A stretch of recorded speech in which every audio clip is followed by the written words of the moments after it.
अगर ये बहुत ही कम हो जाए, बहुत कम कर दी जाए, और यहाँ पर हम दूरी को 2l लिख दे रहे हैं, समझने के लिए याद रखना ये बहुत ही कम दूरी, इसका नाम होता है अति अल्प। और इस पॉइंट का नाम ए दे दें और बी। ये जो ए बी बन की व्यवस्था बन के तैयार हुई है, इस व्यवस्था का नाम होता है वैद्युत द्विध्रुव। तो वैद्युत द्विध्रुव में देखो मैं तुम्हें दो खास बातें बता देता हूँ। पहली बात क्या होगा, इसमें दो बराबर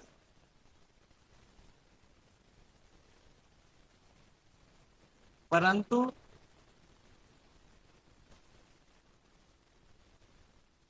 विपरीत प्रकृति के आवेश होते हैं।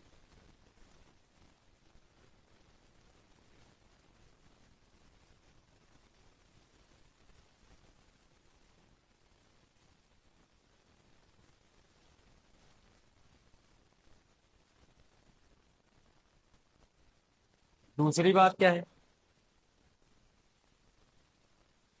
दोनों आवेशों के बीच की दूरी, या बोल सकते हैं दोनों आवेश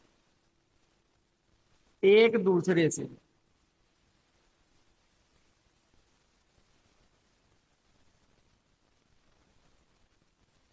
अति अल्प दूरी पर होते हैं।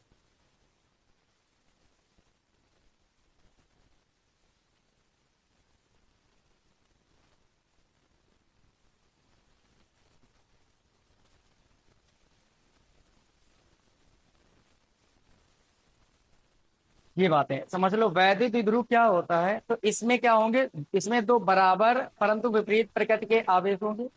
और दूसरी बात क्या है, दोनों आवेश एक दूसरे से अति अल्प दूरी पर होते। अगर ऐसी कोई व्यवस्था मिल जाए कि जिसमें दो बराबर आवेश हों और विपरीत प्रकृति के आवेश हों, एक दूसरे से बहुत ही कम दूरी पर रखे हों, तो वो जो व्यवस्था बन के तैयार होती है, उस व्यवस्था का नाम क्या होता है बताएं?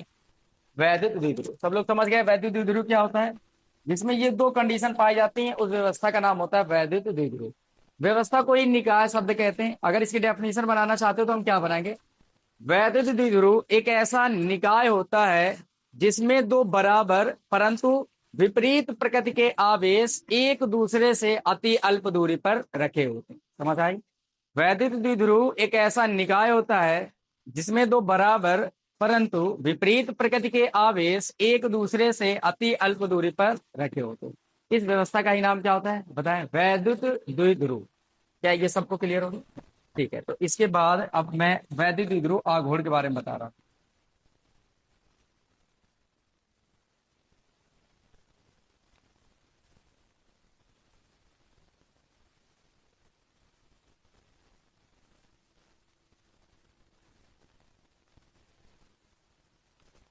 सुनो, अब वैद्युत द्विध्रुव आघूर्ण क्या होता है इसके बारे में जानो। वैद्युत द्विध्रुव आघूर्ण, वैद्युत द्विध्रुव आघूर्ण,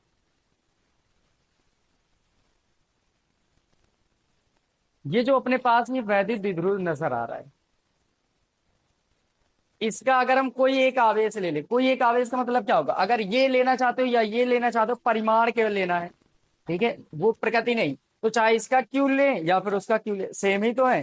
तो अगर मैं कोई एक आवेश ले लूं, द्विध्रुव का कोई एक आवेश, द्विध्रुव का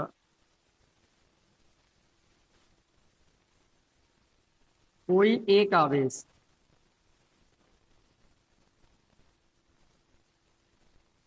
और हम ले लें इनके बीच की दूरी, क्या लिखें? आवेशों के बीच की दूरी।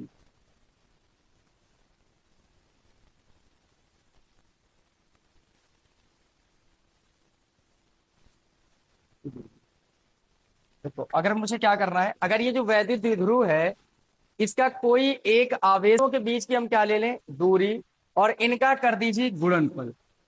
तो जो ये गुणनफल मिलकर आएगा उसी का नाम होता है वैद्युत द्विध्रुव आघूर्ण।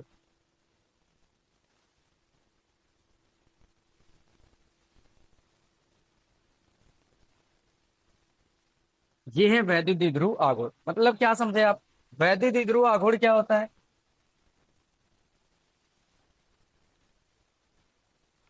हम ये कह सकते हैं कि देखो, वैद्युत द्विध्रुव के किसी एक आवेश, वैद्युत द्विध्रुव के किसी एक आवेश और आवेशों के बीच की दूरी और आवेशों के बीच की दूरी के गुणनफल को वैद्युत द्विध्रुव आघूर्ण कहते हैं। क्या समझ आ गया सबको?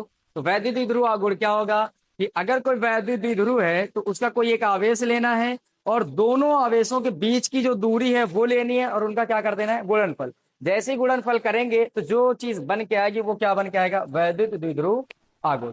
वैद्युत द्विध्रुव आघूर्ण को हम पी से प्रदर्शित करते हैं, पी से।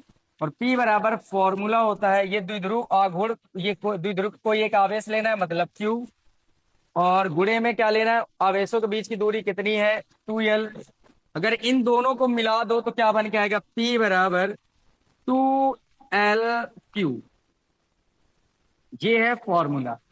और इसके बारे में मात्रक अगर जानना है तो यहीं पर मैं बता देता हूं तुम्हें मात्रक इधर।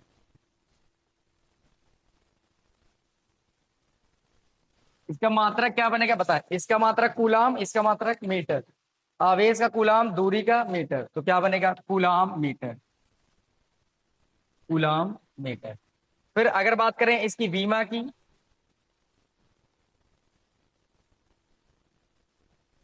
तो वीमा कैसे लिखेंगे बताओ, कूलाम, आवेश की वीमा क्या होती है, AT, और मीटर की वीमा क्या होती है, L। तो अगर इनको मिला दो तो क्या बन के तैयार होगा, LTA। LTA बन गया, LTA ये वीमा। अगर मैं बात करूं ये राशि कैसी है, ये राशि होती है सदिश। वैद्युत द्विध्रुव आघूर्ण कैसी राशि है, सदिश।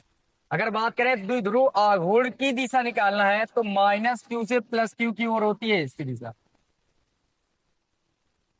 ये है P की दिशा, P वेक्टर की दिशा, द्विध्रुव आघूर्ण की दिशा किधर से, -Q से +Q की ओर। ये दिशा होती है किसकी, वैद्युत द्विध्रुव आघूर्ण की। तो यहां से तुमने वैद्युत द्विध्रुव पढ़ लिया, वैद्युत द्विध्रुव आघूर्ण पढ़ लिया। अब इससे रिलेटेड तुम्हारे डेरिवेशन स्टार्ट।